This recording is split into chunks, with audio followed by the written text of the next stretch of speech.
What's going on, y'all? So listen.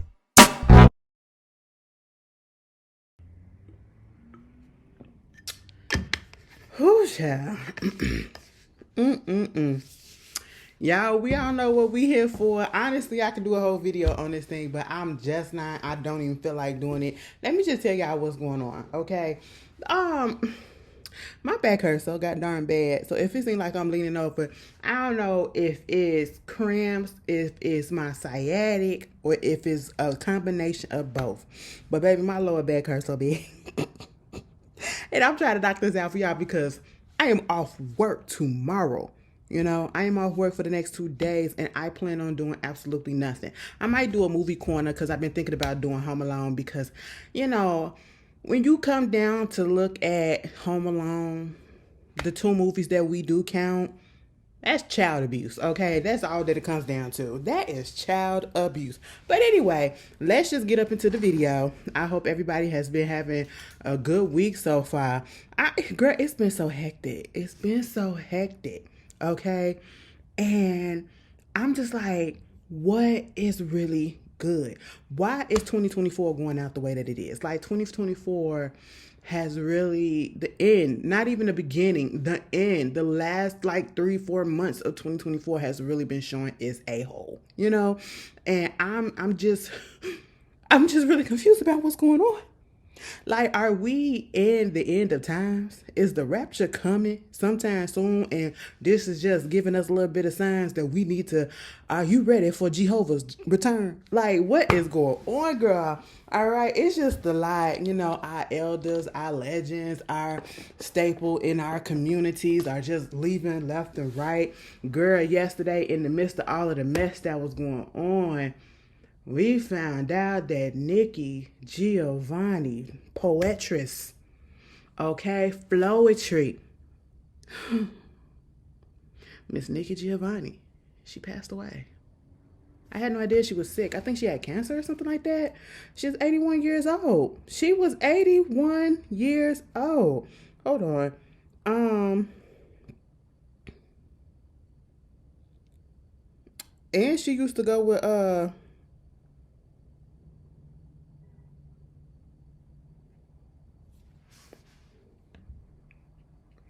she is, was she married? Mrs. Fowler. They were a couple ever since she gained tenure at her university. Oh my God, they got married in 2016, and then they both retired from, you know, university life in 2022. She used to be a professor at Virginia Tech University. When I found that out, you know, I don't know where I was. Like, see, we know Nikki Giovanni for the poems and everything that she had out and all of that. Yeah, that's what we know her for. When I found out, and I was like, did I miss this part when the whole Virginia Tech University, you know, situation went down, when that guy came through and just did what he did? Okay, and I was just like, did I miss the fact that she was a professor back then? He was actually in one of her classes. Thank goodness he didn't do nothing to her, but he was in one of her classes, and she said he was a little strange too. Okay, he was a little off, but wow, like, oh, Jesus. It's just a lie. It's just a lie, you know. And we lost a member of the family, and we lost a member of the family. That's the black family. You know, we just.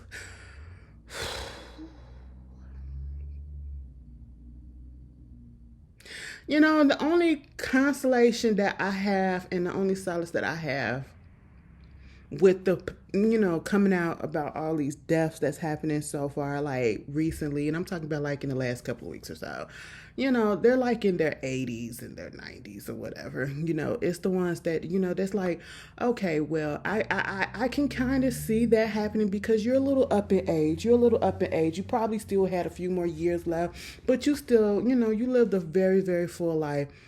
But it's the ones that literally was dying young, and when I say young, like 30 something, 40 something, 50 something, 60s. Y'all young to me. God, Jesus. I'm sorry to have started this. This video finna be a mess. Y'all, it's about to be a mess because it's with heavy heart. It's with heavy heart. Nelly going on tour. With who? Pre-sale. Anybody? What? Hold on. He going on tour where? I'm sorry. Pause. Where's Chicago?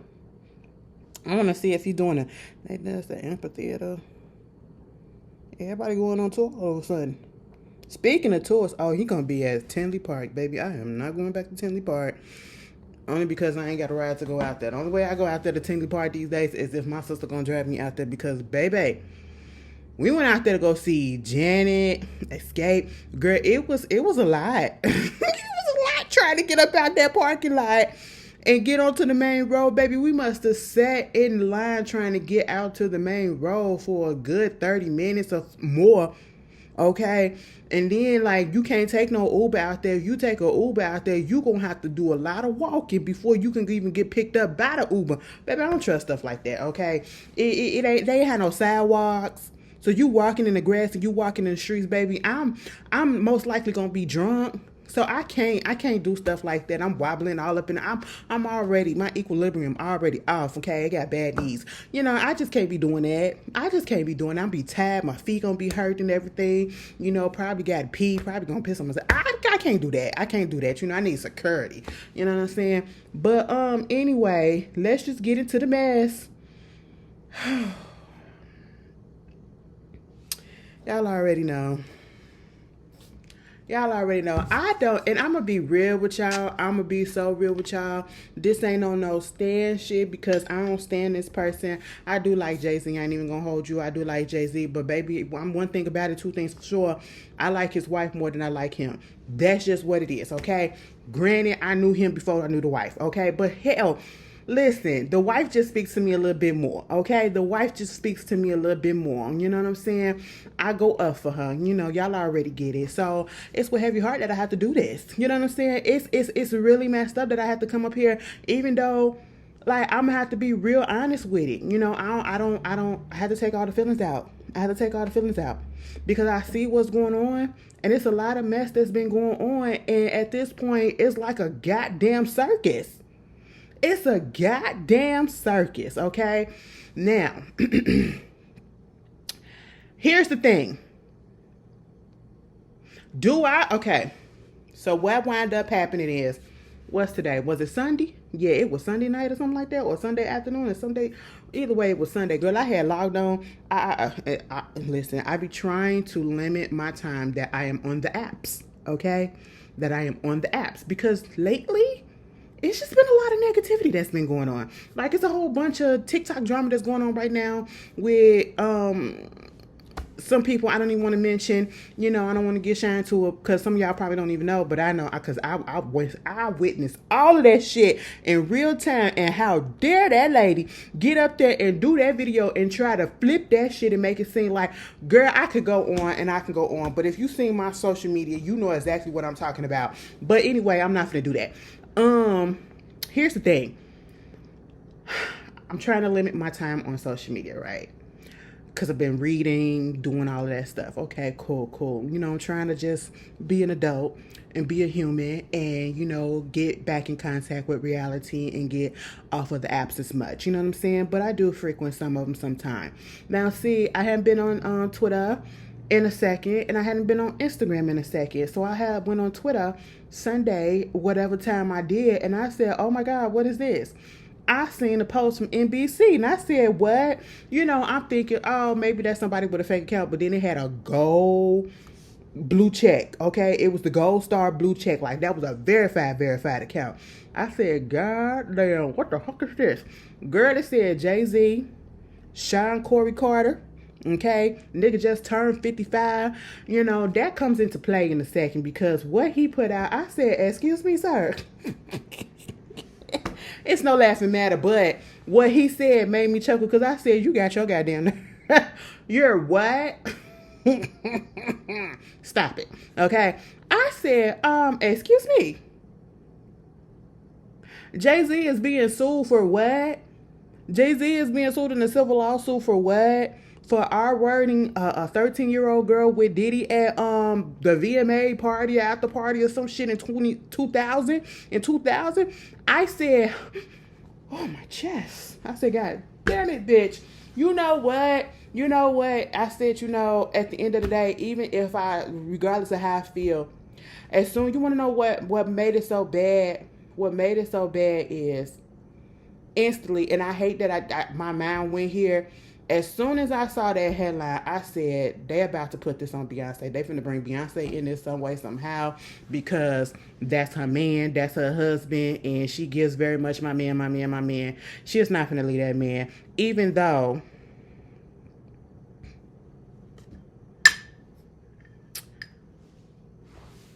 divorce him. You know, and I was just like, oh my God, they finna bring up all this old shit that they always kept on talking about.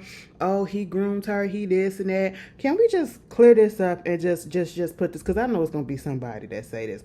And yes, as an adult, you can groom somebody, but in the context of what people keep on trying to put out there is that Jay-Z groomed Beyonce because they got together when she was still a teenager. When she was still a teenager, she was very much still with her boyfriend Londell. Okay, is it Lindell, whatever the hell his name was, the L boy, okay?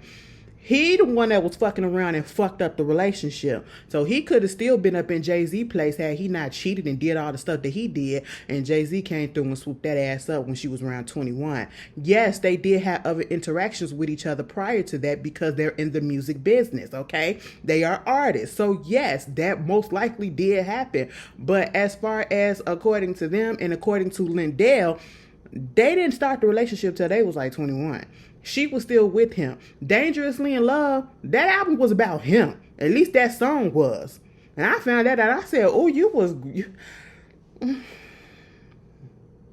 for him, and he fucked it up. Like, bitch, you had a whole ballad, Dangerously, and it just made me go back and think about the Renaissance tour, and she was singing her heart out for that song. And you really fucked up a relationship like that, and you let a Jay-Z of all, you let a street nigga come in and take your bitch like that. Like, oh wow, you are dumb. You are really dumb. We probably wouldn't even be here if you had to act right. You know what I'm saying? But hey, it is what it is, right? Oh, and I was just like, that did not happen. So we can put that to the side. At this point, Beyonce is grown enough to know what she wants, and at this point, I can understand how people may think of their relationship more so like as a business thing. Okay, I can see all sides. I'm not one of the people that's gonna be like, nah, they truly love each other. Yeah, I do believe they truly love each other, but I also can see the business part of it. You know what I'm saying? They have a lot connected, and I still say, divorce him. So you got that going on, right? And I just said, damn it. And then I said, Ashley, fuck that. A what? You did what? With who? Because, you know, they've been trying to say, oh, girl, we waiting for his downfall. He going to be doing this. He going to be doing that. Wait till the stuff come out. And now they was like, oh, it's supposed to be, you know, wait till November. November came and went. Baby, they waited until right after his birthday to put that shit out. I said, oh, well, let me shut the fuck up and let me read what's going on. Let me bite back my words, okay? But then again, I said, let me put a halt to it. Let me just get into it a little bit. I was like, you know, the initial reaction was, it wasn't no like you got some people that say, oh, I don't believe this because one thing I just read the headline.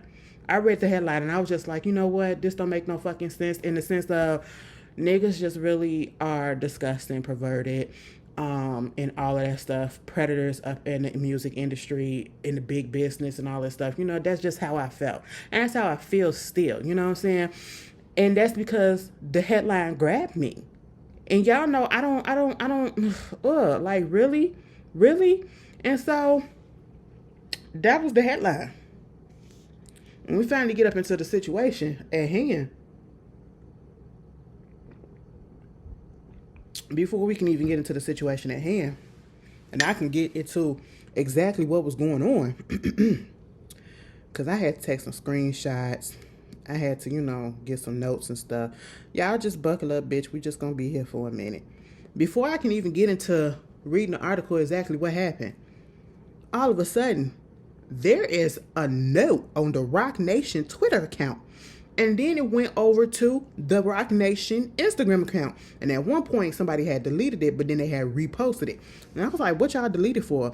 And people had an issue with him putting it on the Rock Nation account instead of his own personal account, trying to make it seem as if, it's going to be directly like his other artists and the other people that's on Rock Nation is going to be tied to it. No, they're going to be tied to Jay-Z and Rock Nation regardless, because they're on Rock Nation, whether he put it on that account or not. It's Jay-Z, so it really didn't matter. But I guess they put it on the ones that's actually active, and it's going to get way more attention. But then again, if he would have put it on his account too, given that he don't tweet and he don't post, he has an Instagram and he has a Twitter, it would have picked up steam too, because again, he don't use those accounts, and all of a sudden this account put this stuff up here. Yeah, so this is what went down. This is what he posted. Girl, I can't see. Okay.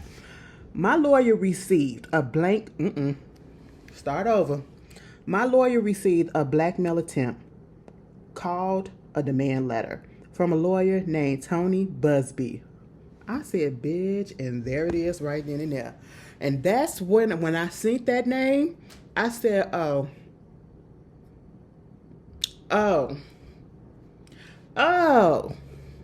okay.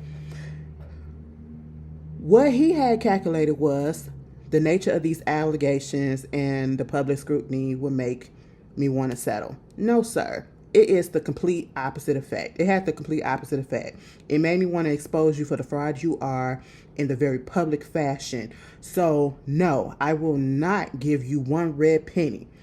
And he had that in capitals. I said, oh, bitch, you mad. Okay. And he said, these allegations are heinous in nature, that I implore you to file a criminal complaint, not a civil one. Whomever would commit such a crime against a minor should be locked away. Would you not agree? These alleged victims would deserve real justice if that were the case. This lawyer... Man, I'm sorry, y'all. First of all, the print is real small. That's just all I can say. The print is small. Okay. This lawyer, who I have done a bit of research on, seems to have a pattern of these type of theatrics. I have no idea how you have come to be such a deplorable human, Mr. Busby, but I promise you, I have seen your kind many times over. I'm more than prepared to deal with your type. You claim to be a Marine? Marines are known for their valor. You have neither honor nor dignity. My only heartbreak is for my family. My wife and I will have to sit our children down, one of who is at the age where her friends will surely see the press and ask questions about the nature of these claims and explain the cruelty and greed of people. I mourn yet another loss of innocence. Children should not have to endure such at a young age. It is unfair to have to try to understand inexplicable degrees of malice meant to destroy families and human spirit. My heart and support goes out to true victims in the world who have to watch how their life stories is dressed in costume for profitability by ambulance chasers in cheap suits. You have made a terrible error in judgment thinking that all celebrities are the same. I'm not from your world. I'm a young man. You're a what? Like, baby, I was reading it through, and I said, you're a what? It threw me off so bad. I said, nigga, you just turned 55. You're a what? All right. 55-year-old young man, okay? He's a young man who made it out the projects of Brooklyn. We don't play those type of games, okay? We have a very strict code of honor. We protect children. You seem to exploit people for personal gain. Only your network of conspiracy theorists, fake psychics, will believe the idiotic claims you have leveled against me. That if not for the seriousness surrounding harm to children, would be laughable. I look forward to showing you just how different I am. I said, oh, nigga, is that a threat? Is that a threat? Okay, let's get a little serious, all right? Let's break this down. Like I said, as soon as I seen Tony Busby, I said, oh, a lot of things started to click and make sense, okay? Mind you, as soon as I saw that, I said, well, you know, this is a lawyer who has his own assault and extortion cases against him right about now that he's being sued for sexual, physical, and trying to extort money and take money from clients that he did not fully give, that he won in settlements for them, right? Yeah, and he's an ambulance chaser for sure.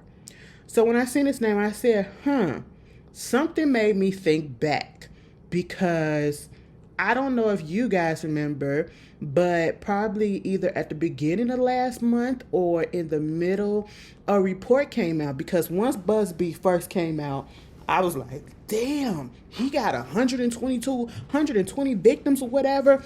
That's going against Diddy that he got and all this stuff. And I was like, you know what? Diddy isn't done for that. Okay. And then of course he put in there saying that it was a 9-year-old that got hurt, that got abused, and taken advantage of. And then they said it was like a 13-year-old at one point, and I believe this 13-year-old that they're talking about, right?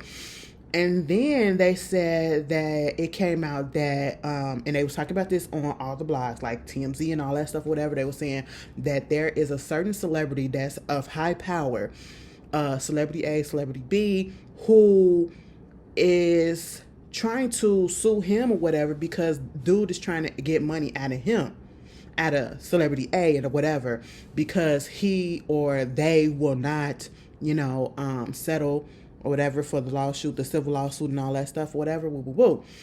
And I was like, so this has to be that situation. They never said the celebrity name. And now I was like, yeah, this got to be this, right? Because come to find out, and I was like, damn, Jay, you must have had this shit ready, because you could tell that he wrote this. He didn't have a PR person that looked over this. He wrote this himself, and he pressed send off his phone. Okay, it ain't even on the official letterhead. All right, it don't have Rock Nation on there. It don't have Sean Corey Carter on there. It don't have Hova. It don't have Jay-Z. Baby, he didn't even sign that shit at the end. Okay, he just said, "I'm about to show you how different I am." Okay, I said, "Damn." You was ready. And I said, well, how come he was ready already? Because that just didn't make no sense to me. Oh, you looked into the whole situation, and this particular allegation was part of a lawsuit that was already filed some time ago, along with that 120, people, victims, I should say, that Tony Busby, had came up with, right? And said that he was representing, put that press conference, okay? They filed that against Diddy, And in that first initial and original filing, Jay-Z name wasn't in there, all right? But then, apparently, from the information that I'm getting and what I've been seeing, basically, hold on.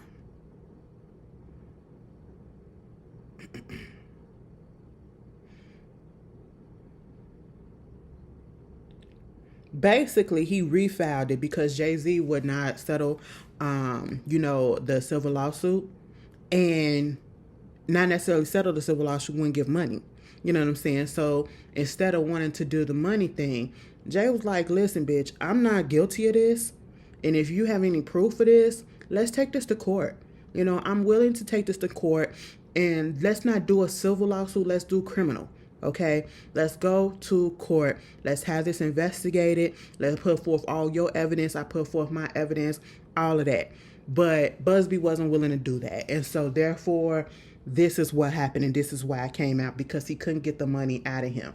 So basically, when you read through everything, it looks like one big extortion situation. Now, I'm not going to say 100% that that's what it is. I'm going to say that seems like part of it, okay? I'm not going to sit here and say, even if this particular incident comes out to be false, that I can put it past anybody, including a Jay-Z, to have had filthy hands and filthy body. Y'all have to remember, these niggas was wild back in the day. I will never forget that video of, what was it? Jay-Z was sitting on the couch giving an interview with Uncle Luke, and it was two girls sitting there doing each other. Like they was literally going down on each other right there, and he was just looking and doing. It was wild. It was a wild time, bitch. Okay, so yes, I would not be surprised if anything else comes up that is actually can be proven. But see, this one is just be going, and I don't know if this is the strategy that Jay and them are trying to use. And I mean, yeah, defend yourself. And yeah, I do wish most people would be like, let's go ahead and fight this instead of just settling, because we saw what happened when Diddy settled with Cassie, right? Everybody felt like he was guilty right then and there, because why did you settle? And not only did he settle with her, he settled with her less than 24 hours later. You know what I'm saying? Jay said, no, we finna fight this. We can go to court, because if somebody has did something to a minor, why would I want money for that? I want you to burn. I want you to get locked the fuck up. And I agree with that, but I also want some money for it too, because pay me for my pain and my goddamn suffering too. Okay? This shit has fucked me up for the rest of my life. You know what I'm saying? Then they get into this whole thing with Tony Busby, right? When they said that this is what he does. It is so crazy how when his name came out there again, so many, because he's based out there in Houston, so many people from Houston were on the timeline that I ain't never seen before, basically talking about how this man is a crook. This man is known to do extortion type stuff to get what he wants, and he has literally said before, he is willing to put out false information just to get the results that he needs to get. Okay. And I said, oh, what type of lawyer are you? Like, that's crazy, and he is the type of person that'll put out something that'll catch the headlines, like a clickbait type of situation. And this is what it is, right? And I really feel like if he is playing games, and if this is really a lie, this is messed up. This is messed up. And I'm not going to say 100% that this is a lie, because I don't know. I don't know. The way that they're putting things out left and right on both sides, it can go either fucking way. It can go either way. You know what I'm saying? I can't sit here and say, oh, Jay-Z is 100% innocent. No, I can't sit here and say that. That'd be dumb. That'd be stupid of me to say that. You know what I'm saying? But I can say that it's not looking good on Tony's part, because it's like, what are you doing? And then we find out that not only that, he's friends with Trump, like he's a Trumper and all that stuff. We've seen the pictures and all that or whatever. And then somebody said, well, maybe if this get back, because, Trump and Jay-Z don't fuck with each other like that. So maybe he's trying to stick it to him for Trump. And I was like, I mean, it could be a possibility, but I'm not trying to see that. Okay. I'm not trying to, I don't know. I don't know. That's an excuse. Okay. But at the end of the day, I am just not here for the circus that this has become, because they're sending letters back and forth to try to get the, oh, you want to say this, so now I'm finna put this letter out here and call you for defamation.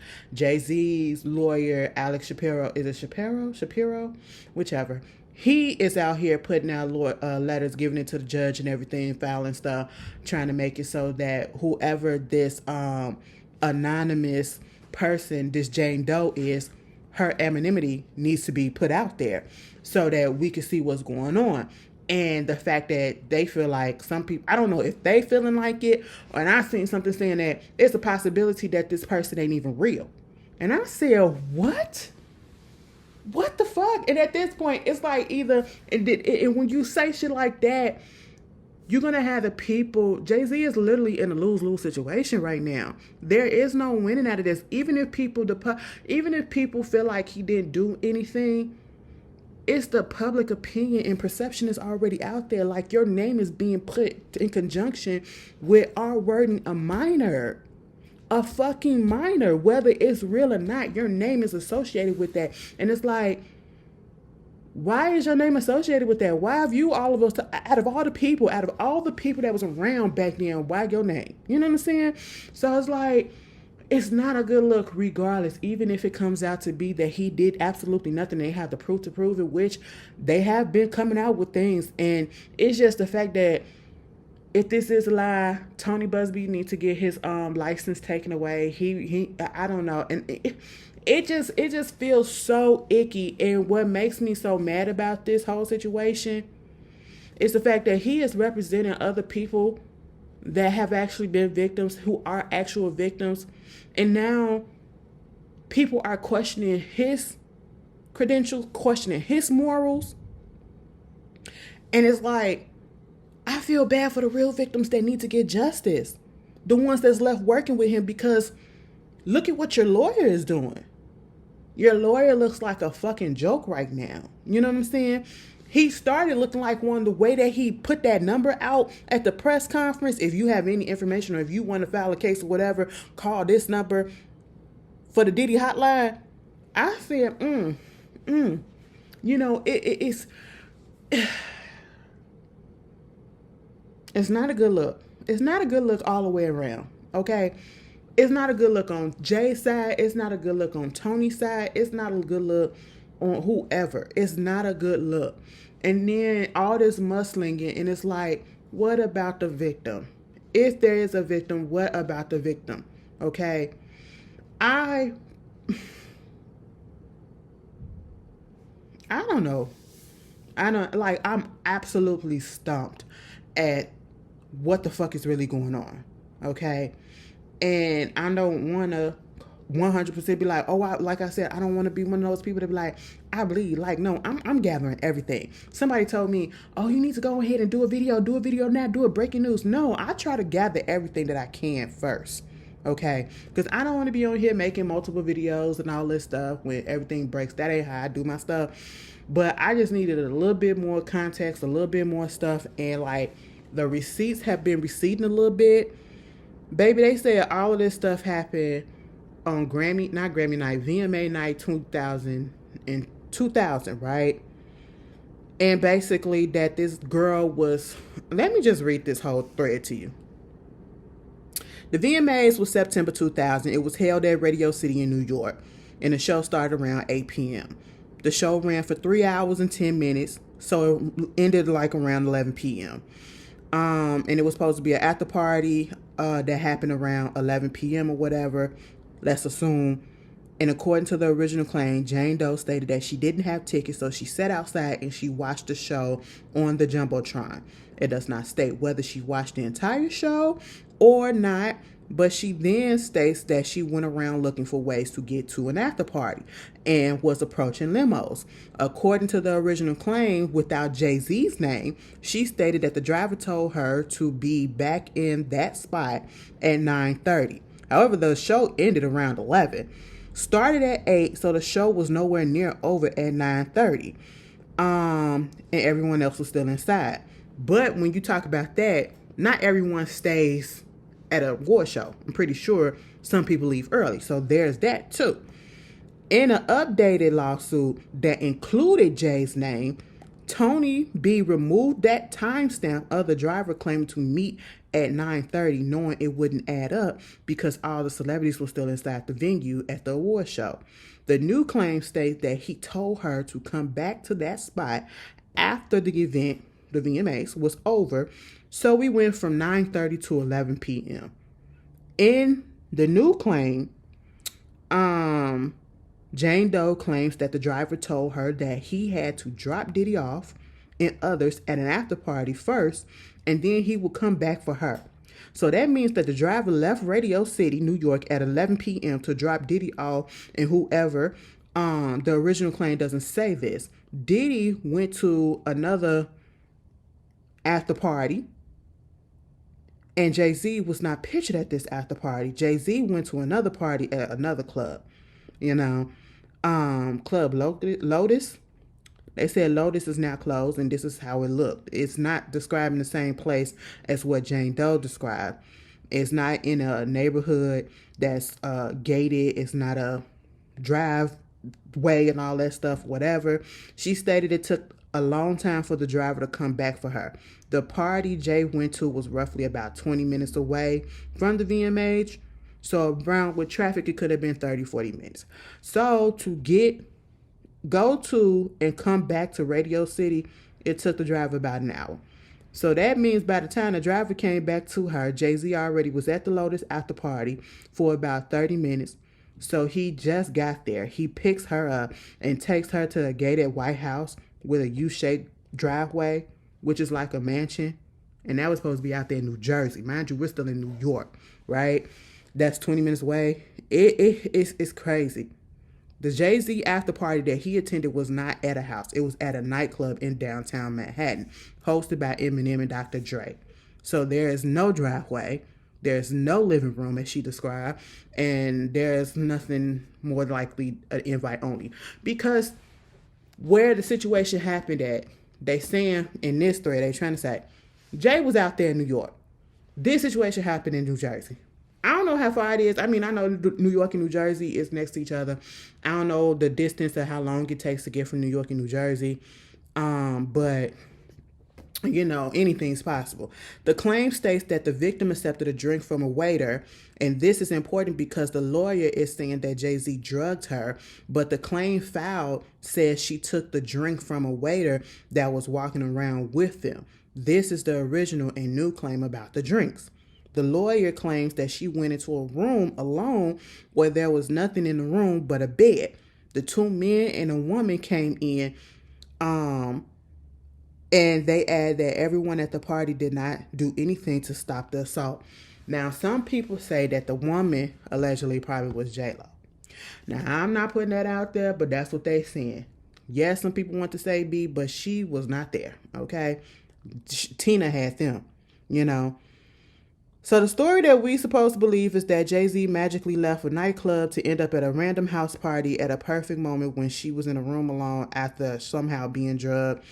A drink he didn't give her, and out of several rooms he knew exactly which one she was in. Beyonce and them was at Tommy Mottola party restaurant, which was invite only, you know. So she was with Tina and they got receipts for that. And here's the thing, it's a mess. Like, there's literally, and even if you say, okay, well, there's photos and there's people that can vouch, you know, it's going to be somebody and others that can be like, well, you can still, it's a possibility to do this and it's a possibility to do that. But my whole thing is, if we go by what was just read and what was in a lawsuit, this 13-year-old that was waiting outside, what was her parents? And what was going on? And I'm not trying to blame, because if this went down, whether her parents knew about it or not, you still took advantage of a child, okay? But at the same time, why is a child out there by herself, waiting to get into anybody's after party?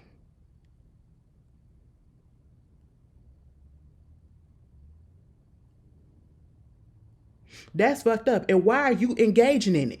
The driver? Why are you engaging in it? If anything, your ass needs to be sued too for bringing her, okay? Because what the fuck? You know that's a goddamn child, you know? Let me tell you something. The kids, the 13-year-olds look different back in 2000 than they do nowadays, okay? Them 13-year-olds look like 13-year-olds. So, in my opinion, because bitch, how old was I? No, bitch. I was 13 in 2000. I graduated in 2005 from high school.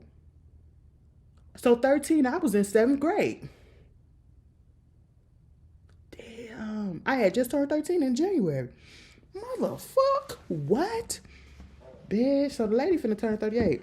That is crazy. All of this is sickening. This is disgusting to even have your name being put to this. And then you have people who said that they was actually there, that Jay did not do anything. They said, this one person said, I was working for a prominent paper and I did the write-up for that night. He never went to an after party and Diddy didn't host a party that night. They were at a Manhattan club called Lotus that night.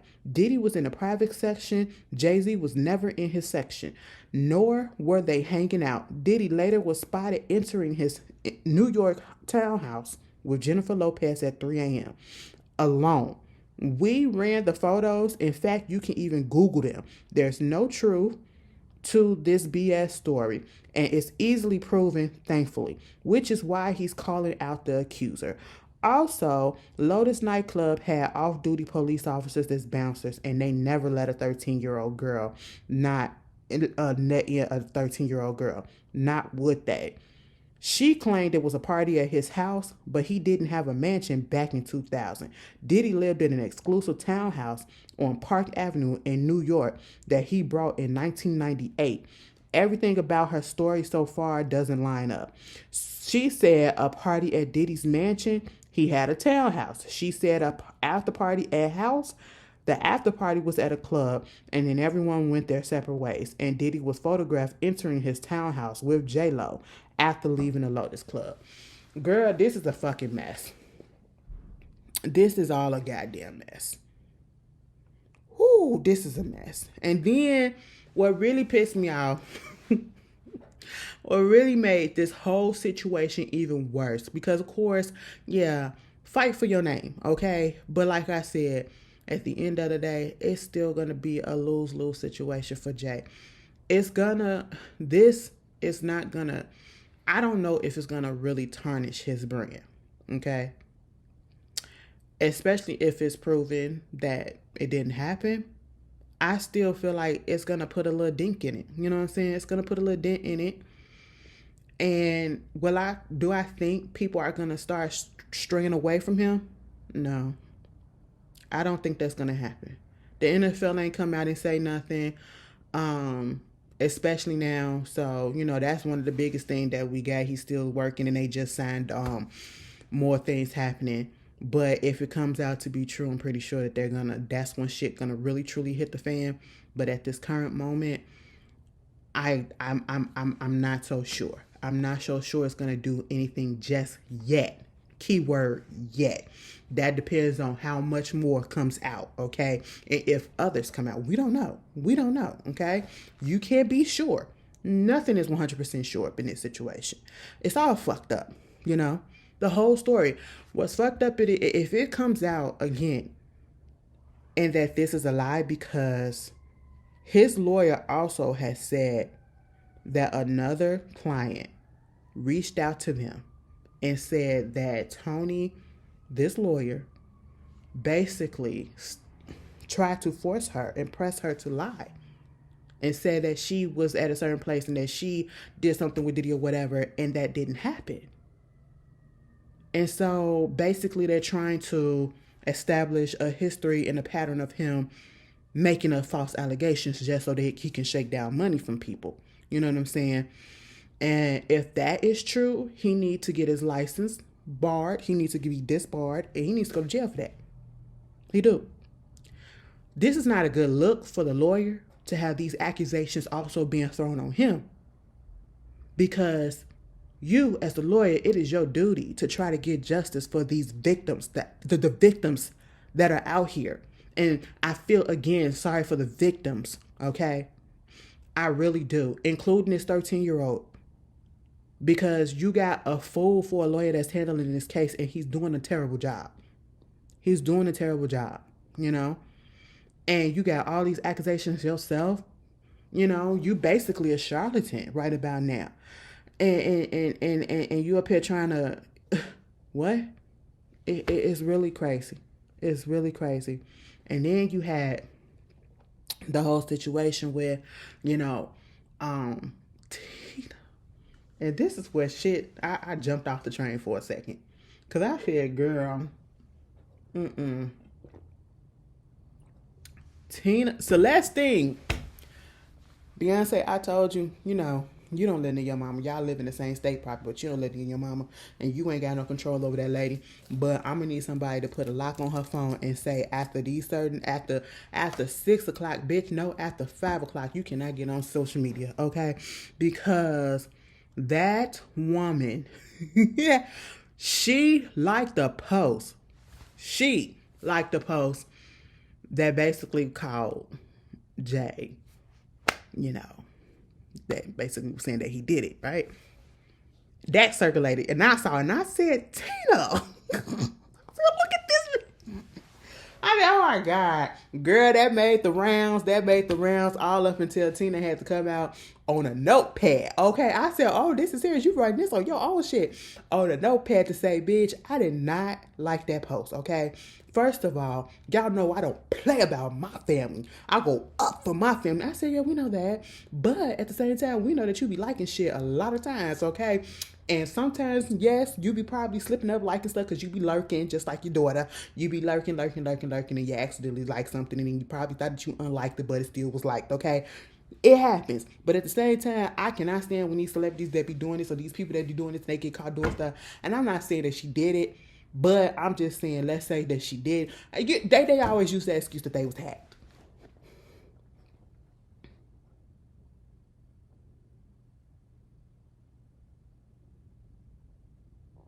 Okay. Okay.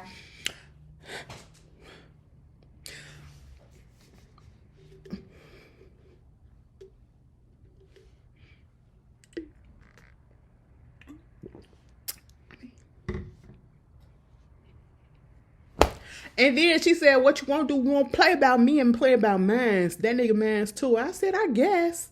You gotta go up for your family. You know, you gotta do what you gotta do. So, okay, Tina, you said you was hacked. You was hacked. Has Tina posted anything?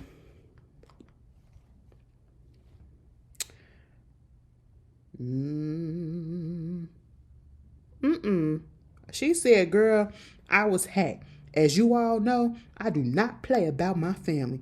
So if you see anything uncharacteristic of me, just know it's not me. So you got your account back there? Let me stop playing. You know, I, uh,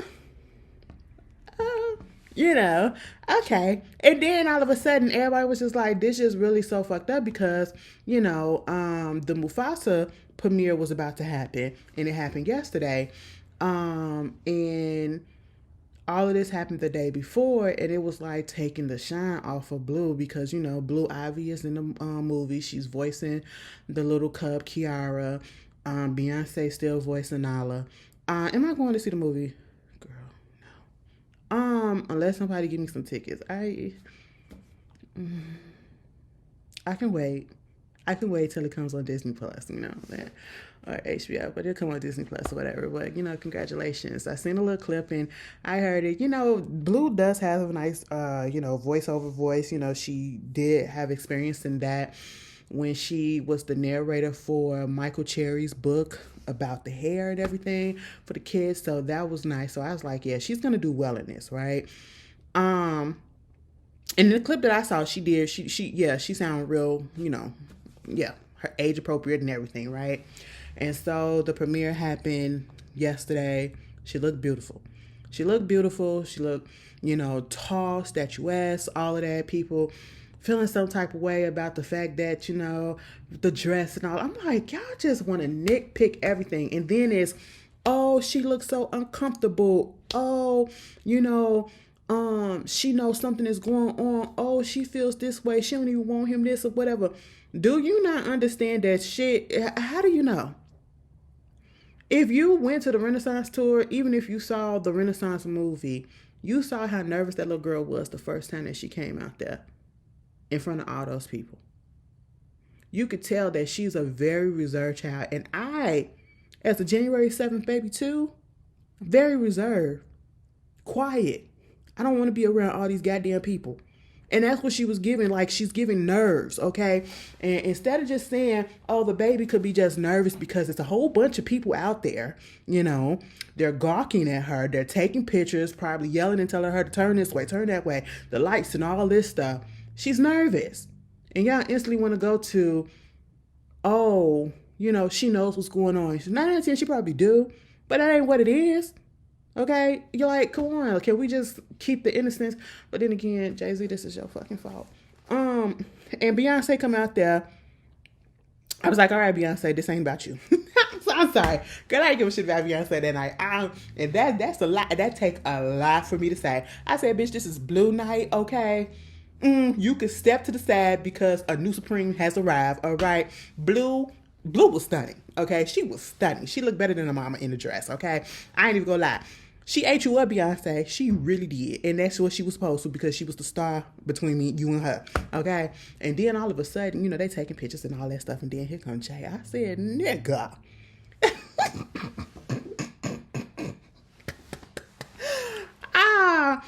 I'm making, me, I can be serious. And even though this situation is serious, I have been saying, I divorced him and, he should have stayed his ass in the car. I would let his ass stay up in the car. You going to be watching that premiere up in the car, bitch. Why you out here embarrassing me like this? Got people murmuring about what you doing and all this stuff and how I'm going to do with it. Girl, that's how we are. And if you know me, I say stuff like that. Half the time I'm serious, half the time I'm joking. Somebody going to say in my comments, well, what did you expect him to do? To stay at home so people can think that he guilty and all that stuff? That'll show that he guilty. And I'm like, girl, what? Calm the fuck. Like, I just feel like some people just really want to argue and they really want to just take stuff so darn, serious when it comes out of my mouth about certain things. But at the end of the day, he's in another situation that's damned if he do, damned if he don't. Because if he wouldn't have showed up, it was like, oh yeah, he showed up because, he guilty and, he don't want the press and all that stuff on him or whatever.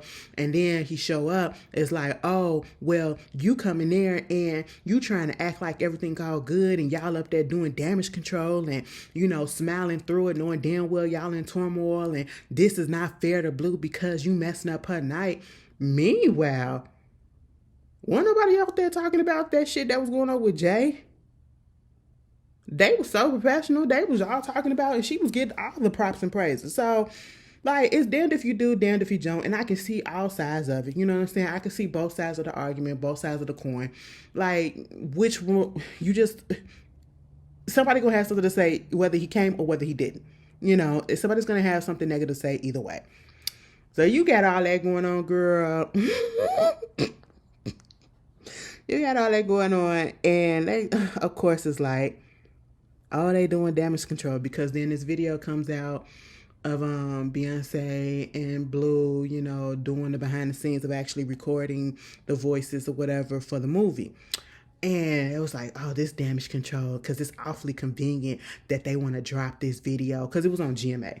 You want to drop this video or whatever, try to make them look human and all that stuff at this time when all this is going on. And I'm sitting here like, can y'all be any more stupid? Can y'all be any more stupid?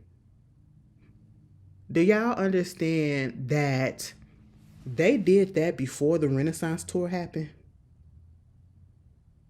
They recorded Mufasa, her part, before the Renaissance tour happened. So obviously it's a pre-recorded shit and they dropped it because what? The movie is about to come out on Christmas. Christmas is a couple of weeks away. So what are they doing? A press run. Just like they did a what? Press run for Wicked. Wicked for a good 2-3 weeks was every fucking where until that goddamn movie dropped. They're about to do the goddamn same thing. Can y'all just stop being dumb so much? Okay. But at the end of the day, I feel for the kids. Beyonce, you ain't gonna leave that man, so girl, I really don't know what to say. I really hope Jay-Z didn't do this. I really hope that it is just an extortion type of situation. But again, I can hope, but I'm not putting nothing past anybody. And again, I will not be surprised if anything else comes out. I'm not going to be one of those ones just because I go up for Beyonce. I do like Jay-Z to a certain extent. I'm not going to be one of those ones that's going to be like, he innocent or they didn't do this or whatever. I'm not stupid like that. I'm not blind like that. Okay? And if you want to say I'm less of a fan to say some shit like that, oh the fuck well. But I'm an adult and I use my mind, and the whole situation seems fishy on every side. So there's that. Y'all can debate about it in the comments. Just be respectful, because I know it's going to be some people that's going to be for. It's going to be some people that's going to be like, yeah, he did it. Some people going to be like, yeah, he didn't. You know what I'm saying? Just be respectful with your talk. Okay, that's all. I'm not monitoring nothing because y'all adults. Shout out to Kempire. We don't monitor adults around here. Just be respectful, okay? Just understand. Somebody might not agree with what you might agree with or what your opinion is, and it is okay. It is okay to have a difference of opinion. And if you want to debate, be respectful, okay? I spent almost an hour on this shit, bitch. And that goes to show you, Nothing else really going on this week so far. Oh yeah, girl, let me tell you who else they did. Guess what else happened? Bitch, they done found the dude that did that thing to that CEO. And got the nerve to name Luigi. I said, of all the Italian names, Luigi? Oh, damn, Luigi. You know, you went off the grid on Mario. Or Mario. You went off the grid like that. Let me tell you something. We cannot take nothing serious at all. And at this point, it ain't even us black folks, okay? It is everybody. It is everybody. Because that man got pew pew last week. Luigi was on the run. They didn't even know who he was. They said it's a possibility that man has already left New York City. Okay? Mind you, I had got around. I had thought that this happened at night. No, he was on his way to go to a meeting across the street.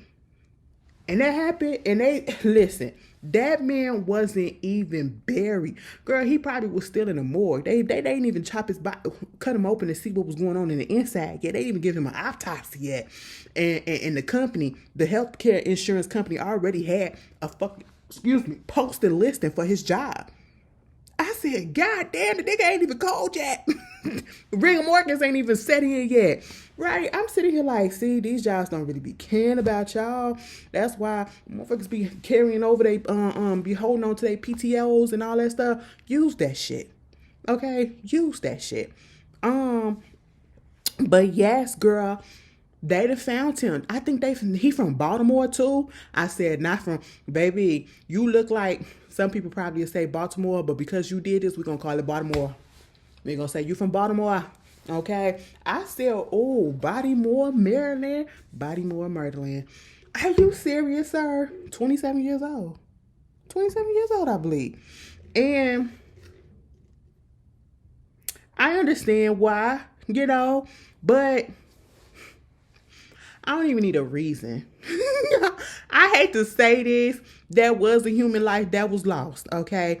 But at the same time, if you want to do, I just couldn't deal with, I couldn't work in a place where my decision and my company policy really is the deciding factor whether a person lives or not, whether a person gets the health care that they deserve or not, whether a person gets the medication that they need to survive or not. Because I'm not God, and I don't want that power, okay? I don't want that form of power in my hands.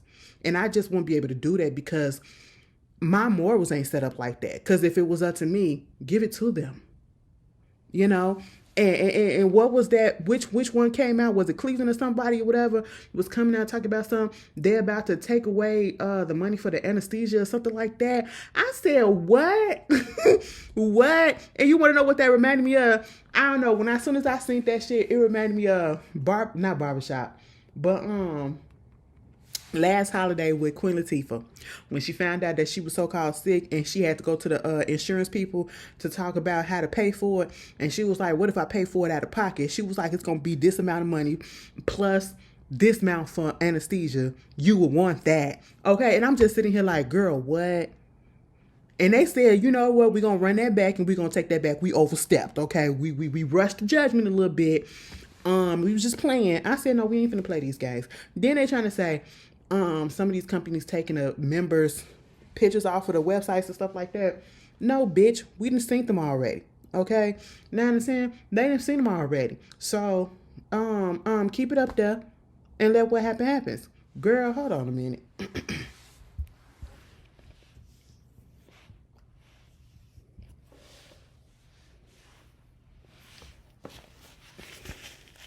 This is so ghetto. Anyway, you wanna know what happened? Baby, I saw that the white stuff was forming on my mouth, and I didn't want y'all cutting me up and like, girl, don't you feel that? It's lip gloss. Every time I put Carmex on, it does that for whatever fucking reason. So that's why I can only put, what is it, hydrocortisone ointment on my lips because I get eczema on my lips. Like, you can't see it, but I can feel it, and it's very much an irritation sometimes. So that's what there was. And I didn't want to do it on camera, you know what I'm saying? So somebody cut me up and be like, damn, bitch, that's so rude. You could have stopped and you could have, girl, shut up. Okay, at least my stuff ain't dry, you know? But yeah, they called Lil Luigi. They call him. And hey, y'all are trifling. And I'm going to say this. You're trifling as fuck. Because everybody is saying, free him. Free him. Because his mugshot, his body, everything was tea for y'all. You know, he a decent looking dude. He a decent looking dude. Okay, I ain't gonna hold y'all. I ain't gonna lie. I'm gonna let y'all have it. And I said y'all should be ashamed lusting after this man.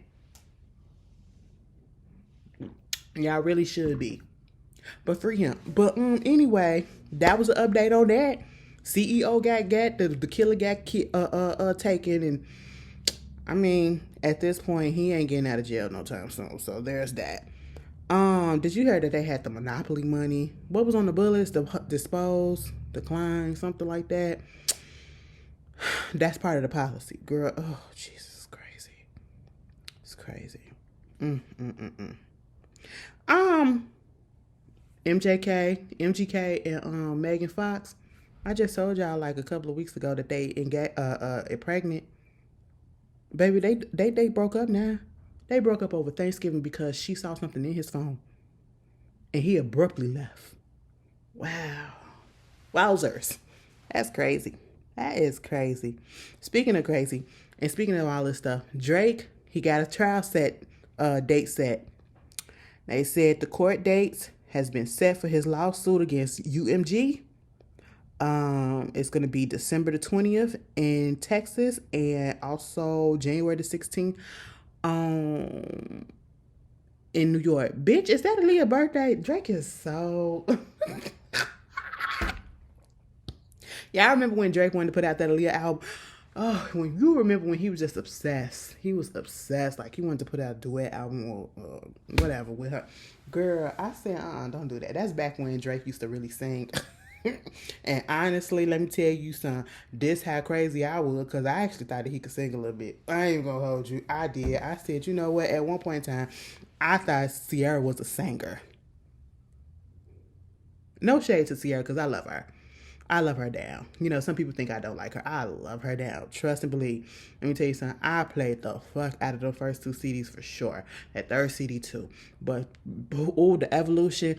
I made sure I got that CD. That's one of my favorite CDs from Ciara. And then it was double disc, right? This how much of a fan I was. It was double disc. And it had the making of and all that stuff behind the scenes. Oh, I used to love when the artists put that shit out there. I love the behind the scenes stuff. That's what made me want to get interested in, doing stuff behind the scenes. I never wanted to be famous. No, because I know I just couldn't handle that. Because I'll cuss a bitch out in a second. And then my mental, like my confidence and all that stuff, it's bad enough. Motherfuckers probably call me names as it is. I can't have that on a large scale. Ooh, Lord have mercy. I couldn't handle it. Okay? No. But I used to love that. Played the hell out of that shit, bitch. Okay, y'all was not there. Well, some of y'all, some of y'all was there. Y'all know, y'all get it. But yeah, that's what was going on. Also, let me just talk about Jaleel White right quick, because what is his problem?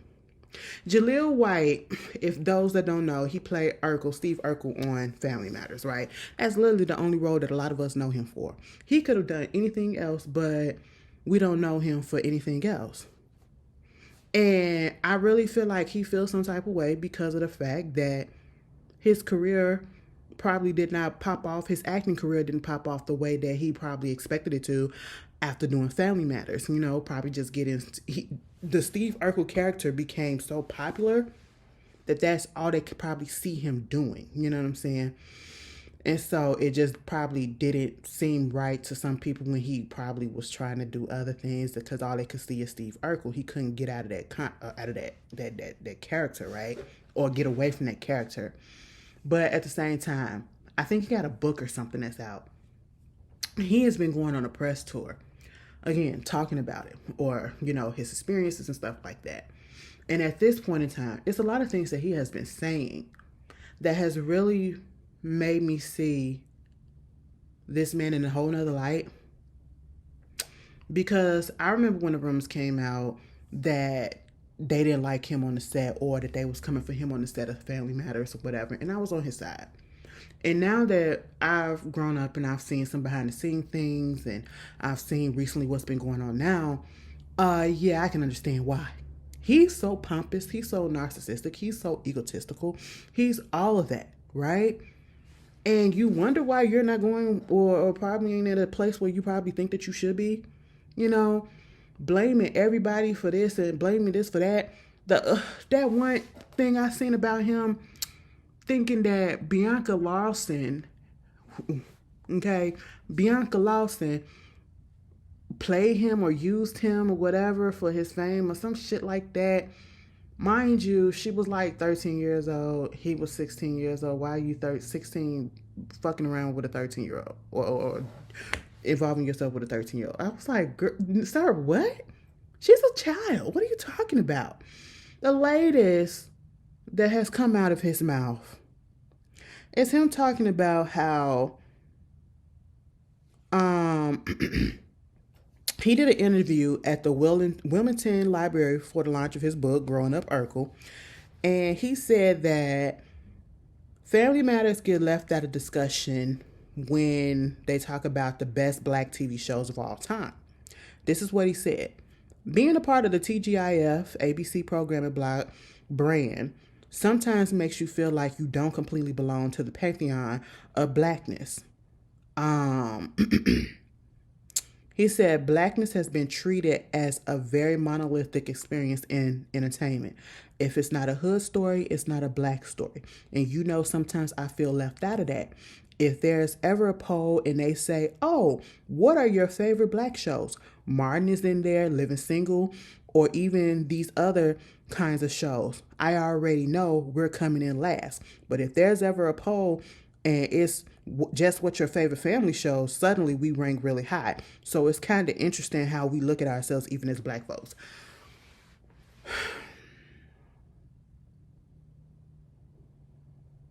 I hate when we do this to ourselves.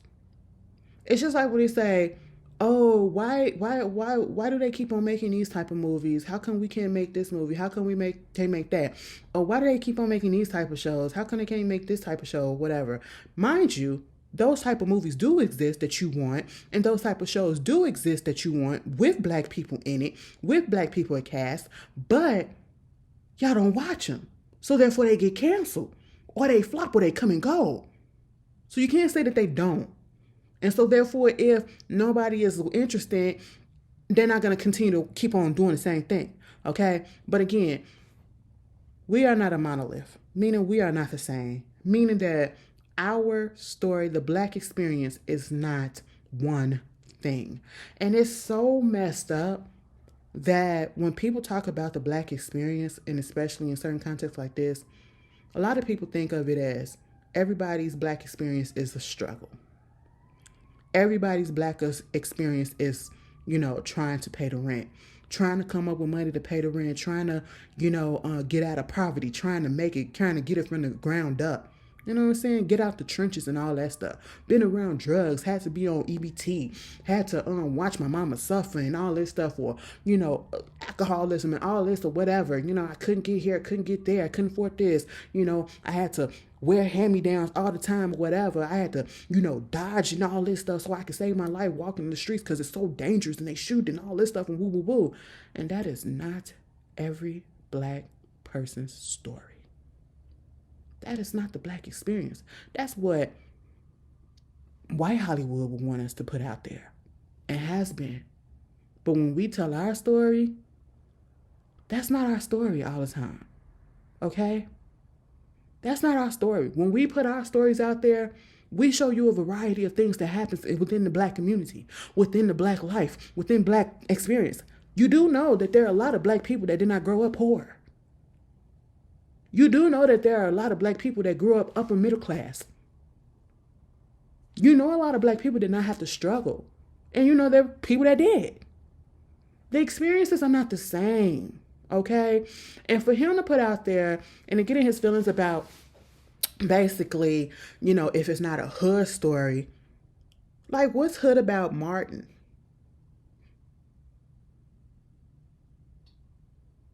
Martin was a DJ, a radio DJ, who went on ahead to become a talk show host, who was living in an apartment, a 1-bedroom apartment.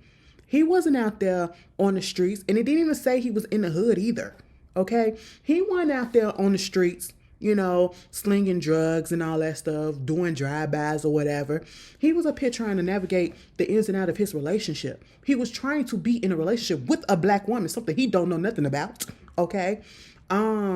Whether I don't care how lightly Tisha Campbell was, Gina was a black woman. Okay? Jaleel, can you say the same? No, you cannot. All right? So you got that. And then not only was that, Gina was an executive in the corporate world, marketing and stuff like that. And they literally had their Jefferson moment, and they came on up to be, to the place where they needed to go. They started from the bottom, and they came up to the top. It wasn't no hood shit, though. You got living singles. Living single was relatable to a lot of people back then. And it still is a lot of relatability to us now, okay? We have a lot of people, millennial people, even some Gen Z people that are out here working towards their goals, making a way, the entrepreneurship. We saw Khadijah make her way to get her own magazine so that she won't have to work for nobody else. She's working, she's the boss, okay? Flavor magazine. Yeah, you got Ray G. She was out here being a little gold dickish. But, okay, and you had Max, attorney at law. Maxine Shaw, attorney at law. You had Sinclair, who was a creative in her own way. All right? She was a creative in her own way. Little ditzy and all that. But she was a creative nonetheless. You know what I'm saying? She was doing something. You had Overton, who was the handyman. He helped people. You had Cal, who was in accounting and stuff like that. These people were out here doing something important. They weren't out here being basketball players. That is so common. They weren't out here being sports stars or, trying to be entertainers and all that stuff. No, they were actually out here trying to be accountants, business owners. You know what I'm saying? Married. That's what they was out here trying to do. They went out here in the hood, slinging dope, selling their ass or something like that. You got the Cosby Show, which literally was about the black positivity of a black family unit. You have 227 that still was about the positivity of a black family unit. Not no hood shit, okay? You had the Parenthood, black family unit together that was relatable. Relatable, okay? I still watch the Parenthood. It be on Tubi. It's so good, okay? I mean, y'all remember when TK got his ass beat, and then he went out there trying to, and they jacked him for his shoes, and they jacked him for his coat, and then he went back out there, he had that gun and all that stuff, and then Robert came out there, he was like, TK, no, and they wound up shooting Robert, and then the mama, may she rest in peace, Suzanne Douglas, is it Suzanne Douglas? I think that's her name. May she rest in peace. I was so mad when she passed away. She was pissed off at TK, she wanted him out the house, but then she had a change of heart. That was good. They fucked TK ass up. That album was messed up. Okay? Like, they dealt with so many different elements, and it was real. It was real the way that they put it out there. You could tell that they had black writers. Okay? That's what the difference is between all these shows that I'm mentioning. Even All of Us. Oh my God. It was another show that I think it was Holly Robinson Pete. Oh my God. Let me see. It's gonna be on my mind. I'm so sorry, y'all. Holly Robinson. It was 3 couples. TV shows. Yeah, Hey with Mr. Cooper. Yeah, that was my show too. Love that. Was it Holly Robinson Pete? One-on-one. One-on-one wasn't about no hood shit. That. Okay, it wasn't about no hood shit. Like, come on. Oh, I can't find it. I don't think it was her. For your love. For your love. What the fuck love? Let me see.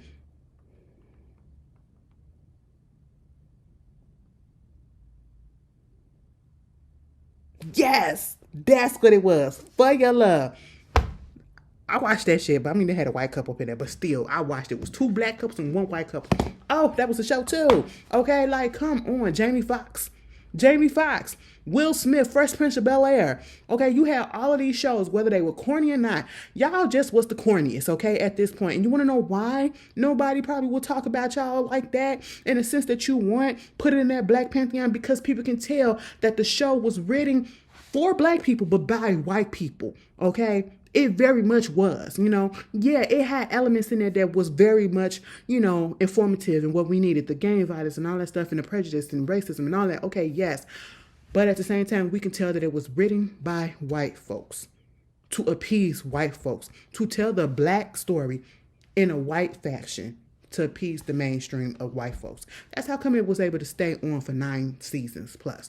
But to say that it's not one of those shows that people talk about or whatever when they talk about other shows, I know so many people, because I even said, it ain't my favorite, but it wasn't a terrible show.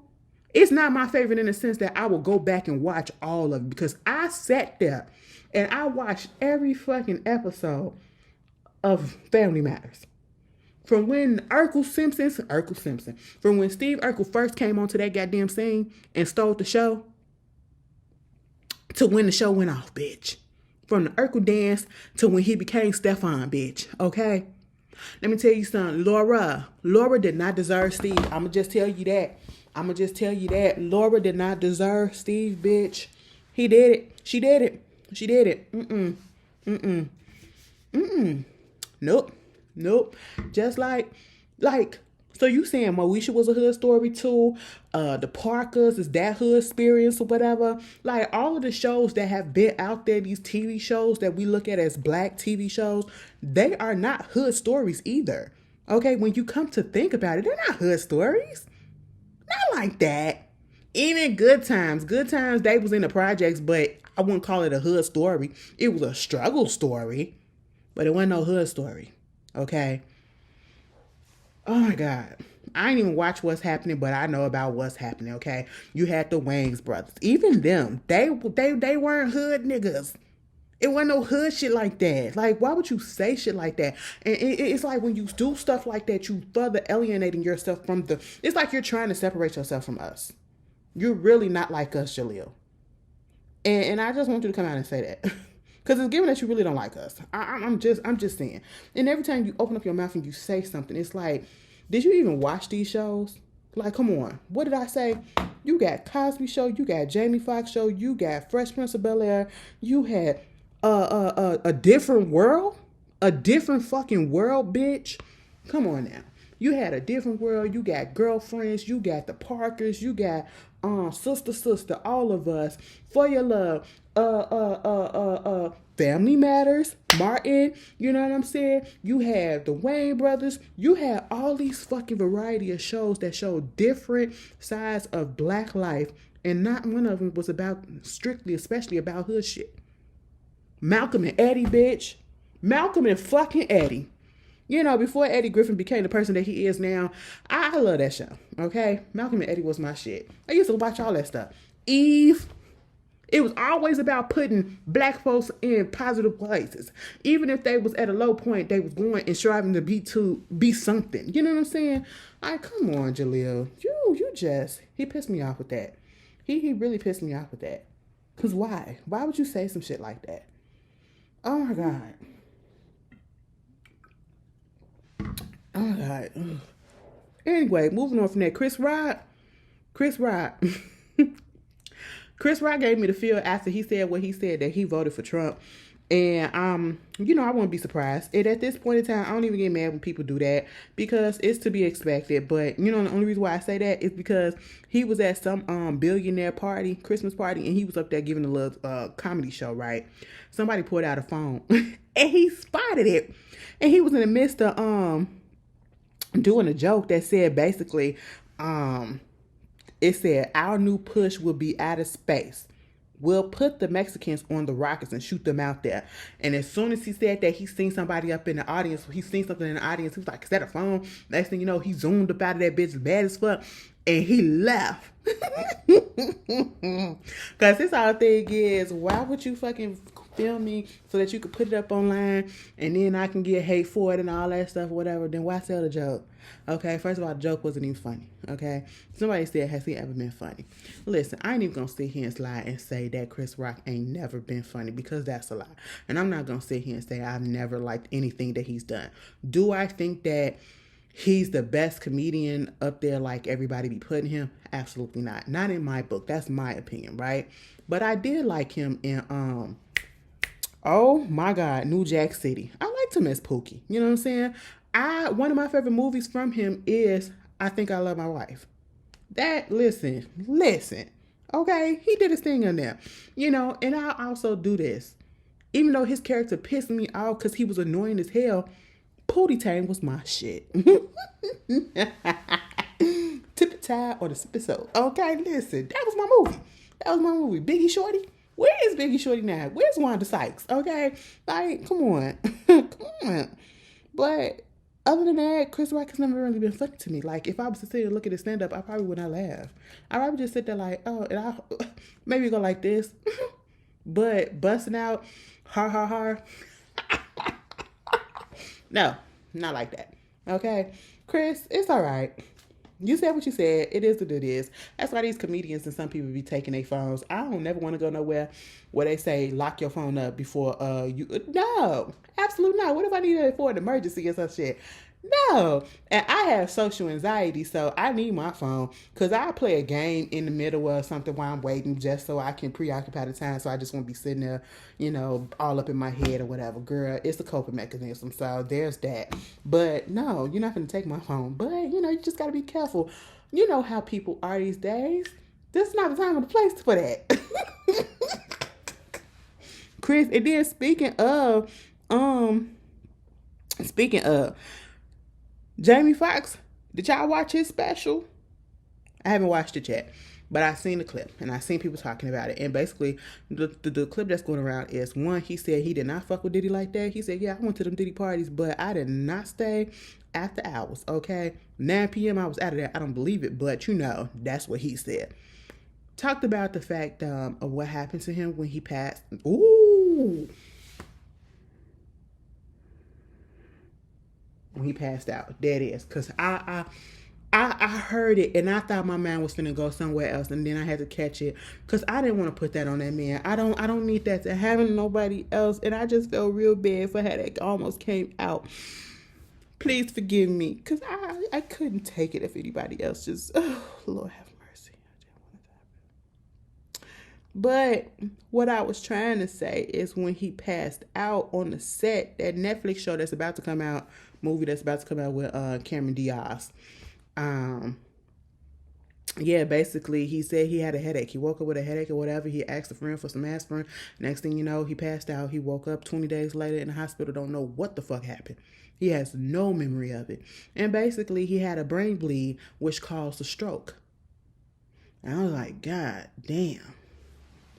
And that is not anything that's not uncommon, okay? Before anybody want to say, oh, it's because of this and it's because of that. No, anybody at any age for whatever reason or no reason can have bleeding on the brain. Something can happen. You can bust a blood vessel. You can have a brain aneurysm. You know what I'm saying? And you can stroke out.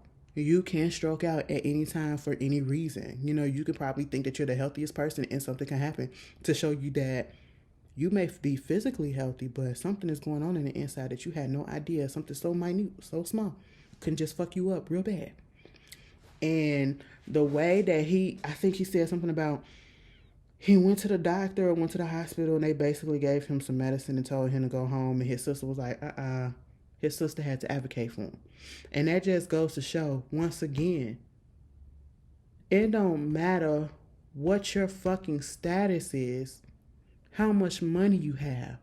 You're still going to be faced, especially if you're a black person, you're still going to have some medical drawbacks. This is fucking Jamie Foxx, and you just going to say, oh, go take this medicine, you'll be all right, go home. This man passed the fuck out. His sister had to stay with him and advocate for him to say, like, something is not fucking right with my brother. Check this motherfucker out, okay? You know, I'm just glad that he's still here. I'm just glad that he's still here. I'm gonna watch that today. Well, am I gonna watch it today? It's almost 10 o'clock. I got off work at 8 o'clock. Girl, I was at work at first of all, we started work at 12 o'clock. We had to come in an hour early for a staff meeting. A staff meeting that honestly, it could have been an email. It could have been an email, but I understand why she do it. It's only once a quarter, but still. I've been working for like multiple days straight. I haven't had a day off. And I'm surprised that I did not call off. And I worked all these days. Baby, I am exhausted. Okay? I am exhausted. You know? And I was just like, ugh. And we couldn't get off an hour early either. We had to come in an hour early and work the full time. Oh my god damn, bitch. Close as damn. But yeah, Evelyn, daughter, Shanice, yeah, her baby daddy is the game. If anybody wants to know, if anybody cared. Anyway, moving on from that. Rest in peace. Oh my goodness. It was a Disney. Never heard about, oh, excuse me. She looks familiar, but I don't think I ever really heard about her or knew anything about her. Miss Dominique Brown, she was a Disney influencer. She went to this event called Box Lunch, and she had told them that she has an allergy. She's allergic to peanuts or something like that. And she let them know. They said that she let them know. The people around her said that she let them know. She wound up eating something, and she was allergic to it. Might not have with some peanuts. And she wound up passing. When she started having an allergic reaction, this is what was being said, and people that was there, basically they was trying to get her to a hospital, let's get an ambulance or something, call 911, and people was basically ignoring what was going on and just going about their business. And even once it got out, people was talking more so about the event, about how great the event was, and not the fact that a whole ass influencer, a black woman at that, died. And it could have been avoided had you paid attention to what she fucking said. She told you that she was allergic to something. You said, okay, well, go ahead and eat this because this is okay. And the exact thing that she was allergic to, you gave it to her. You caused her. Baby, the way that I will fucking sue the draws off, bitch. Okay, I will sue you down to your goddamn toenail. You repossess that too. Give me the pliers and plop them business out too. Because, my God, 34 years old, she didn't need to be... Shit like that pisses me off so bad because it didn't need to happen. And you know what? You have an event like this and you didn't have an EpiPen. And I'm not talking about her. Because it's a possibility that she did have it and she didn't have it on her at like close by and nobody knew where she probably put her stuff at. But you as an event... And in a bit, like, I just feel like if you have, like, if you're in a stadium, if you're in an arena, if you're in a closed off event, especially like an expo or something like that, I feel like it is prevalent that you have a defibrillator on, multiple defibrillators, okay, portable defibrillators. You have a medical place where you have, you know, extra EpiPens and whatnots or whatever. You know, first aid shit, the basics. Okay, and then the fucking inconsideration about waiting, called 911 to get her help. Oh, that makes me so mad because that didn't have to be. Rest in peace to that young lady. Rest in peace to her. We got to be careful, baby. That's why we can't go places by ourselves. We got to have real people around us that's gonna take care of us. That's gonna be concerned about us because these motherfuckers don't give a shit. They don't give a shit, bitch. That just really pissed me off. Yeah, that just really pissed me off. I'm so mad. I'm so mad because that did not have to happen, girl. That did not have to happen. Y'all remember TJ Holm and Amy Robach? Them motherfuckers still together. Well, I don't know if they still together, but I do know who's still together. Who just stepped out? Who posted up on and went Instagram official? They exes. That is so crazy, bitch. You cheat on me, I'm gonna get you back by fucking your ex. And we gonna get together. It was literally wife swap. That's literally what was going on. You know, and yeah, they still got that podcast that nobody was listening to. Baby, TJ and Amy came out and said we're gonna have this podcast. We're gonna put it behind the payroll. Everything that went down, and everybody tuned in. Not me. Everybody tuned in for that first episode because that's when they talked about it. And I don't think nobody been tuning in ever since. I heard it be a lot of crying and shit on there. I want to listen to that. Like, come on, what are y'all talking about? All these podcasts out here. What the hell are y'all talking about? Positive news.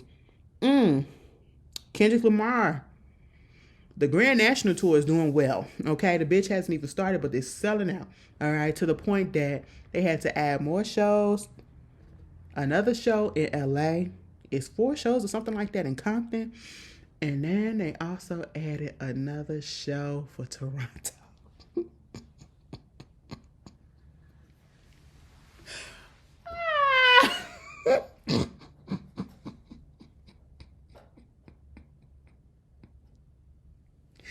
Everything is so goddamn funny. Damn, Drake, get up. What the fuck? Drake, put out something. Come on. Like, I know you can do it, bitch. Make this a fucking battle again. Like a real one, because that wasn't no real one. Let me tell you something, Drake. I don't remember none of the shit that you put out against him. I really don't. I don't. I remember his shit, but I don't remember yours. It just didn't hit the way it was.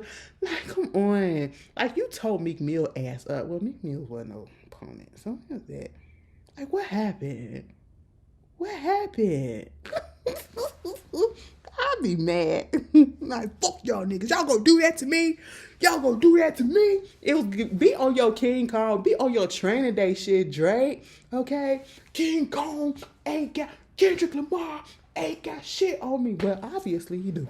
Okay, like, come on, Drake. Come on.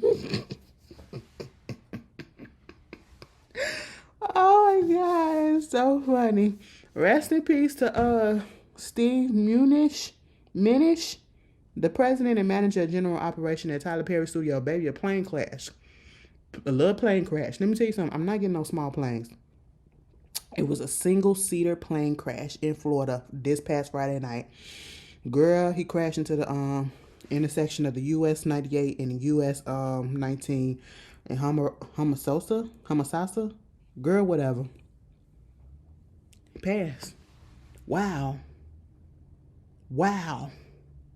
Shit like that scares me. Ever since the stuff like that happened with Aaliyah and that love, I don't ever want to get on a small plane. I don't ever want to get on a small plane. First of all, especially not like this, because I'd be like, damn, I'm probably taking up the capacity already. Like, nobody else move. We're not going to do this. Oh, absolutely not. Absolutely not. Let me tell you something. I know my limits. And I know that is not one. That is one. Okay, please. We're not going to do that. But may he rest in peace. And this is one of the craziest stories. On November 27, Hercy Miller and a couple of his basketball teammates out there from SSU Thunderbirds basketball team in Cedar City, Utah. What the fuck is y'all problem going out there stealing refrigerators off a loading dock? I don't give a good goddamn if they been there for 3 years. If it was no sign or nobody said, come get these free, you don't touch. Talking about some, well, we ain't know. We just thought that they was just sitting there. Anybody could take them because they just been there for over a month. $1,500 each. Y'all stealing fucking refrigerators. It was giving very much. You stealing boxes on your day off. You stealing boxes from your job and then you got fired. That's what it's giving, okay? It's giving very much Friday. You know, and I'm just like, what in the world is going on? What has the world come to? Girl, what? I done deleted my stuff. Well, let me go back. Okay, there it is. I'm just like, your daddy is Master P. Make him say, na na na na na na. I'm gonna make him say, I'm gonna make him say, ah. Man, Cash Money Records don't get. Nope, that's the wrong person. No Limit Records don't get talked about as much as Cash Money Records. I wonder what that is and why. You know, I respect Master P more than I respect Birdman. But at the same time, it's like, why they don't be up there? I know Mystical. Ain't he still up in prison or whatever for the R word too again? Mm-hmm. Silk the Shocker could not rap. I'm just put that out there. I feel like that was nepotism. Sugar Shocker couldn't rap, but shout out to C Murder. Monica finally let that go. Good for her. Baby, they trying to get TikTok up out of here. I just want y'all to know that. Well, all the drama that's been going on TikTok lately, it's been an angry place. I'm like, can we get back to the fun? In the midst of that, I have been finding little nuggets here and there that has been cracking my ass up, And I would be really, really sad if they really do take away TikTok next month. All because if TikTok don't sell it to a U.S. company, they're going to take it away. They're going to ban it. And I'm just like, oh my God, whatever information you think that they probably got, they probably already got it. Like what? What do you might as well just let it, like, gosh, that be my source of entertainment, when I just need to escape, you know what I'm saying? I be having fun. I just be cracking up, just be scrolling, and it's a whole bunch of bullshit that's going on right about now. But yeah. How y'all feel about that? Y'all be on TikTok? Anyway, Lizzo. Y'all remember Lizzo was getting sued by her backup dancers and people that work with her, whatever, on that Truth Hurts tour and all that stuff, and basically was talking about how she was calling them motherfuckers fat and she was sexual harassment, all this other stuff, whatever. Girl, they dismissed most of that shit. They dismissed most of it. They basically said they didn't have that these allegations do not establish plausibility that any portion of plaintiff's claims arose from work performed in the United States or qualifying territories. She did not show any evidence that she occurred over time related to her wardrobe design work for Big Girl Tour, and basically said that Lizzo won't stop fighting these allegations though. So I guess that's the slight win for Lizzo. The whole thing ain't dismissed. Part of it is they said there was no evidence or no, proof of it. But hey, I had forgot all about it. But it's Lizzo. So Lizzo lost all that weight.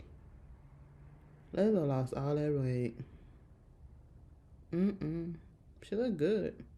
I mean, she was always a good-looking person. I hate when people lose weight and they be like, oh, my God, you look so good. Well, bitch, did I not look good before? Are you telling me because I was fat I didn't look good?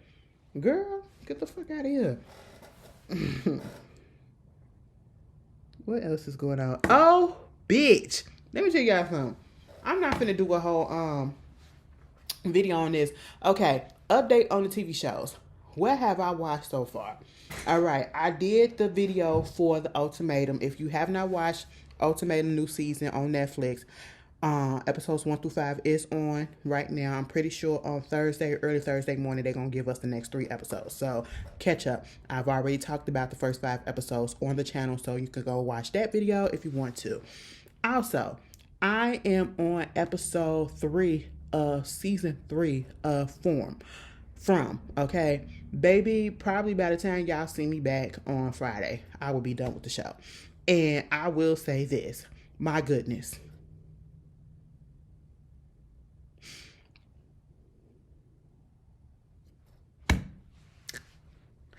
Like, first of all, season 2, Randall, I just need him to go. I don't give a good goddamn. Like, I'm not really spoiling anything for those that probably have to catch up, but Randall, he has to fucking go. Like, he pissed me off so bad in season 2. That whole shit that he pulled, they should have kept his ass out there. But season 3, them first 2 episodes,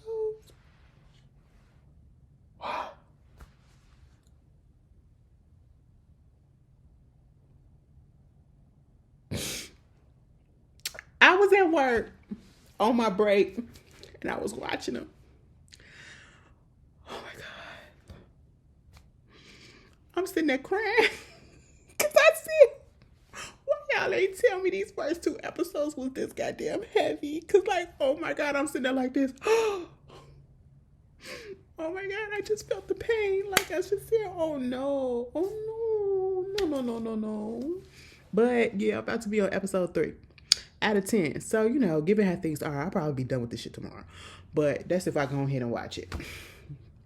Sometimes I be needing a break in between, cause I watch episodes. I watched season 2 all the way through, right? Yeah, girl. I was just like, God damn, bitch, what the fuck?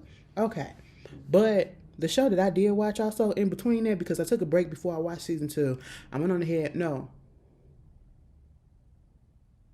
yes, before I finished season 2, I watched on Prime also. It is a documentary or a docu-series about Lisa Frank on there. Bitch, I am so glad I was never into that. I was not one of those little girls that was into all that shit.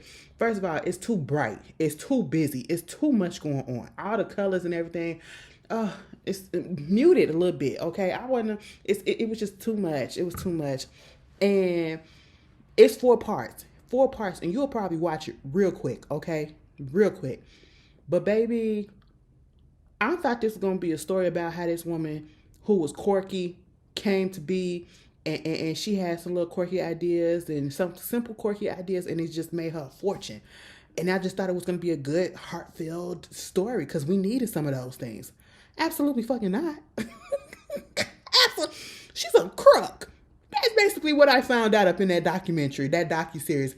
What she did to them glamour girl, that company, the Glamour Dolls, that was one thing. But what she did to that black creator, I remember when all of that shit went down, bitch. When I was looking at it, I said, oh my God, I remember this. Yeah, I remember that black creator who did her loft. It looked like Candyland or something like that. I mean, it was colorful. It was just very eccentric and everything. And Lisa Frank all of a sudden opened up an Airbnb that was just like her kitchen. Stole her whole idea. Caused the girl to get evicted. I was like, oh my God. Just destroyed her shit. I said black people can't have shit. And I can't even say that because they did it to a white company before. Because they was working with Glamour Dolls, was fucking around with them, getting money out of them for product that they were not going to put out. And then wound up terminating because they was licensing. They was paying for licensing, right? They didn't put it out there, put a Kickstarter out there saying that they was going to put this collaboration with Lisa Frank out there. She had all the ideas together. And I'm not talking about Lisa Frank. I'm talking about the girl from Glamour Dolls. Girl, they waiting. Oh, we need some more money. It went from 100,000 to 500,000 to all of this astronomical money. These people done went bankrupt because this bitch didn't terminated the goddamn contract and then went over there to oh my God, what is the Lisa Frank, not the Lisa Frank, but Morphe Cosmetic did a collaboration with them and used the exact same ideas that the Glamour Dolls was going to put out, but gave it to them. Bitch, Lisa Frank, you ain't no good. You ain't no good. The way them motherfuckers was working them people, oh my God. Like, that's one of my fears, being up in an environment where you are forcing me to do a whole bunch of shit, and I don't want to be in a place or work for somebody or work with somebody where I come into there and my anxiety goes up through the roof because you're micromanaging. I'm scared that I might, if I make the wrong move, I don't get this in on time, I'm going to get fired. I'm going to get yelled at. Bitch, I can never. And you will never. Like, what? Oh my God. I said, why would you do that? It was hell working for Lisa Frank. It was hell. I said, oh my God, she is a bitch.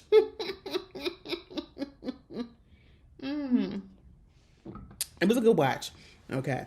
It was on Prime Video. So if you got Prime, go ahead and watch it. Have y'all watched the show Madness? Tell me how that is. Okay. My coworker was telling me I need to watch it. Because he trying to understand some shit. So yeah. Anyway, I think that's all that I got. I gave y'all an hour, 43 minutes, 45 minutes. Bitch, I spent almost an hour talking about that Jay-Z shit. And that's because, honestly, I really don't want nobody to make it seem like I'm coming off like I'm biased or, you know, oh, you don't want to say this because you like, no. I just feel like the whole thing is fishy. And it's fishy on both parts, on everybody's side. And at the end of the day, I don't give a damn. It just ain't gonna make you look good, Jay. It's not gonna make you look good. Okay, what the fact that your name is being associated, regardless, it's just not. It's not a good look. It's not a good look, and I hope and pray that this didn't happen. Okay, and if it did, or if this is all fake or whatever, or an Tony, you need something to happen to your ass too, because that's fucked up.